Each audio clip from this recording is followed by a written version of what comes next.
मोर्चा सुरू आहे। मनोज जरांगे हे मुंबईच्या दिशेने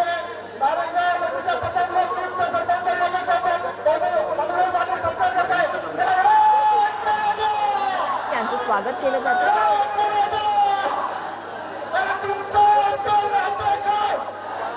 मनोज जरांगे यांचा मोर्चा हा सध्या जुन्नरमध्ये दाखल झालेला आहे। जुन्नरमध्ये मराठा बांधवांकडून मनोज जरांगे यांचं जल्लोषात स्वागत केलं जात आहे।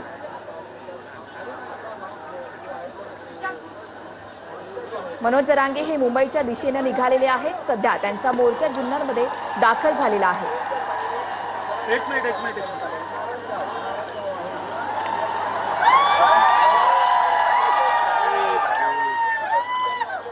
या सगळ्या संदर्भात अधिक जाणून घेऊया आपले प्रतिनिधी प्रदीप कापसे यांच्याकडनं। प्रदीप, ठिकठिकाणी वाटेत अशाच प्रकारे मनोज जरांगेंचं स्वागत केलं जात आहे जसं जुन्नरमध्ये झालेलं आहे।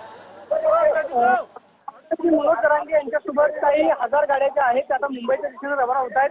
काल त्यांचा मुक्काम जो आहे तो शिवनेरीच्या पायथ्याशी होता आणि राज्याच्या कानाकोपऱ्यातून पश्चिम महाराष्ट्राच्या गाड्या ज्या आहेत त्या कालच जुन्नरच्या मुक्कामी आलेल्या होत्या। सध्या आपण पाहतोय की जुन्नरच्या ठिकाणी बाजारपेठांमध्ये जेसीबीच्या साह्यानं मनोज जरांगे यांचे स्वागत जे आहे केरळच्या गाड्या ज्या आहेत त्या कालच जुन्नरच्या मुक्कामी आलेल्या होत्या। सध्या आपण पाहतोय की जुन्नरच्या ठिकाणी बाजारपेठांमध्ये जेसीबीच्या साह्यानं मनोज जरांगे यांचं स्वागत जे आहे ते केलं जात आहे।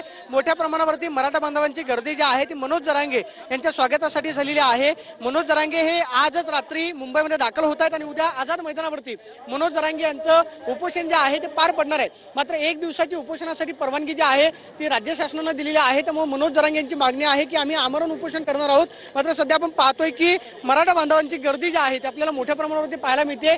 ठिकठिकाणी मनोज जरांगे यांचं स्वागत जे आहे ते या ठिकाणी केलं जाते।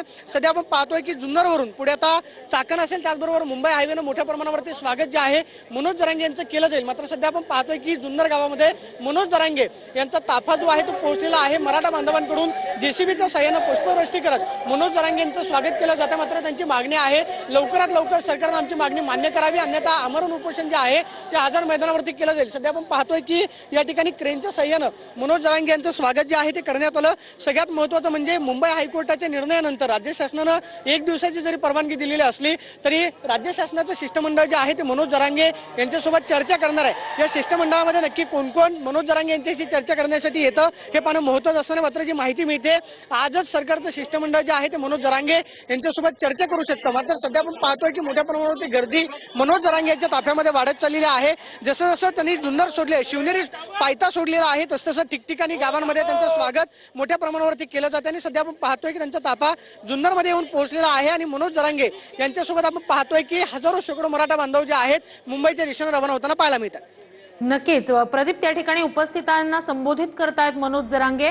आता मात्र त्यांचा निर्धार आहे आरक्षण घेतल्याशिवाय माघार नाही आणि एक दिवसाच्या आंदोलनाची परवानगी म्हणजे मराठ्यांची चेष्टा असं त्यांनी म्हटलंय। गोळ्या घातल्या तरीही मागे हटणार नाही असंही मनोज जरांगेंनी स्पष्ट केलंय।